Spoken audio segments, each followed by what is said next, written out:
ಪಕ್ಷ ನಿರಂತರವಾಗಿ ಅಧಿಕಾರಕ್ಕೆ ಬರುವಂತೆ ಮಾಡಲು ಕಾರ್ಯಕರ್ತರ ನೇತೃತ್ವದಲ್ಲಿ ಪಕ್ಷ ಸಂಘಟನಾತ್ಮಕವಾಗಿ ಬೆಳೆಯಲು ಪೂರಕವಾಗಿ ರಾಜ್ಯಾಧ್ಯಕ್ಷ ನಳಿನ್ ಕುಮಾರ್ ಕಟೀಲು ಅವರ ಅನೇಕ ಯೋಜನೆಗಳನ್ನು ಹಮ್ಮಿಕೊಂಡಿದ್ದಾರೆ. ಕಾರ್ಯಕರ್ತರಿಗೆ ಗೌರವ ನೀಡುವ ಚಿಂತನೆಗೆ ಶಕ್ತಿ ತುಂಬುವ ಸಲುವಾಗಿ ಬೂತ್ ಅಧ್ಯಕ್ಷರ ಮನೆಗೆ ಭೇಟಿ ನೀಡುವ ಕಾರ್ಯಕ್ರಮ ಆಯೋಜನೆ ಮಾಡಲಾಗಿದೆ ಎಂದು ಶಾಸಕ ರಾಜೇಶ್ ನಾಯ್ಕ್ ಉಳಿಪಾಡಿ ಗುತ್ತು ಹೇಳಿದರು. ಅವರು ಬಂಟ್ವಾಳ ಕರ್ಪೆ ಗ್ರಾಮ ಪಂಚಾಯತ್ ವ್ಯಾಪ್ತಿಯ ಸಂಗಬಿಟ್ಟು ಗ್ರಾಮದ 6 ಬೂತ್ ಅಧ್ಯಕ್ಷರುಗಳ ಮನೆಗೆ ಭೇಟಿ ನೀಡಿ ನಾಮಫಲಕ ಅನಾವರಣ ಮಾಡಿದ ಬಳಿಕ ಕಾರ್ಯಕ್ರಮದಲ್ಲಿ ಮಾತನಾಡಿದರು. ಈ ಕಾರ್ಯಕ್ರಮದ ಮೂಲಕ ಗ್ರಾಮದ ಸಮಸ್ಯೆಗಳನ್ನು ಅರಿಯುವ ಸಲುವಾಗಿ ಮತ್ತು ಸಮಸ್ಯೆ ಪರಿಹಾರಕ್ಕೆ ಹೆಚ್ಚಿನ ಒತ್ತು ನೀಡಲಾಗಿದೆ. ಎಲ್ಲಾ ಸಮಸ್ಯೆಗಳನ್ನು ಬಗೆಹರಿಸಲು ಪ್ರಾಮಾಣಿಕ ಪ್ರಯತ್ನ ಮಾಡುತ್ತೇವೆ ಎಂದರು.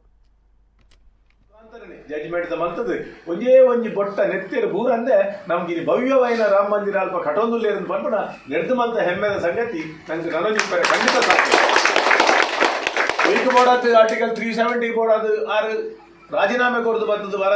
ಜನಸಂಘನ ಕಟ್ಟಿಯರ ಡಾಕ್ಟರ್ ಶ್ಯಾಮ್ ಪ್ರಸಾದ್ ಆರ್ನ ಕಲ್ಪನೆ ಚೆಂಜಿನ ಹೋಗು ಬೋಡಾದ ಈ ಪಕ್ಷ ಕಟ್ಟದಲ್ಲ ಐಕ್ ಬೋರ್ಡ್ ಆ ಚಿಂತನೆ ಮೂರನಿನ ಆರ್ಟಿಕಲ್ 370 ದಕ್ಕುನ ಮುಖಾಂತರ ಕಾಶ್ಮೀರ ಹೊಡೆದು ಕನ್ಯಾಕುಮಾರಿ ಮುಟ್ಟ ನಮ್ಮ ದೇಶ ಒಂಜಿ ಬನ್ಪುನೇನು ನಮ್ಮ ಪಕ್ಷ ಭಾರಿ ಆಟ 2016 ಅಧಿಕಾರಕ್ಕೆ ತೊಂದಾಡಿದ್ದ 5 ಪಕ್ಕ 16 ಬಡು 303 ಸೀಟ್ ನನಾದ್ ಗೆತ್ತೊಂದಾಗ ನನದ ಪ್ರಿಡಿಕ್ಷನ್ ಬಂದು 400 ಚಿಲ್ಲರ ಸೀಟ್ ಗೆತ್ತೊಂದು ಬಿಟ್ಟ ಭಾರತೀಯ ಜನತಾ ಪಕ್ಷ ನರೇಂದ್ರ ಮೋದಿನ ಬರ್ಪುಡು ಬಂದ ಪ್ರಿಡಿಕ್ಷನ್ ಹಿಂಗೆ